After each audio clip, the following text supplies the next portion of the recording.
কিন্তু সমস্যা তো এইখানে না, সমস্যা হইতেছে ইঞ্জিনিয়ার স্যারের কাছে মাপ চা, নাহলে আমার সব বিল সে আটকে দিব। কি ওই ফকিনি ইঞ্জিনিয়ার কাছে মাপ চাইতে হইব? অসম্ভব, এইটা রোমানার জন্য কোনোভাবেই সম্ভব না। দেখ, তুই আমার বোন লাগোস, তুই আমার মা, নানি, দাদি সবকিছু লাগোস, খালি তুই ইঞ্জিনিয়ারের কাছে মাপ চাই, আমার রক্ষা কর প্লিজ। হাসান ভাই, আপনাকে বাঁচানো আমার পক্ষে সম্ভব না।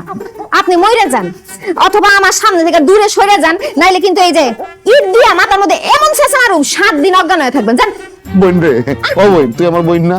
তুই জানোস আমার হার্টের সমস্যা আছে, বুকের ভিতরে অলরেডি সিনসিন ব্যথা করতেছে, আমি কিন্তু মরে যেতে পারি যে কোনো সময়, তুই আমার রক্ষা কর প্লিজ। ভাই, আপনি মুরব্বী মানুষ, পাও ধরে রাখছেন একটা ছোট মাইয়ার, কেমন দেখা যায় হাত পা ছাড়েন। আমি তোর পা ছাড়ুম না, তুই যতক্ষণ ইঞ্জিনিয়ার সবার কাছে মাপ না যাবি, আমি তোর পা ধইরা থাইকা এখানে দরকার হলে হার্ট অ্যাটাকে মেরে যাবো, তবুও পা ছাড়বো না। হাত থেকে মরতে হইতো না, পা ছাড়েন। মুরব্বী মানুষ পাও ধরে রাখছেন, দেখ কি করে, পাটা ছাড়েন। তুই মাপ যাবি? আমি করতেছি, ব্যবস্থা করতেছি। চল।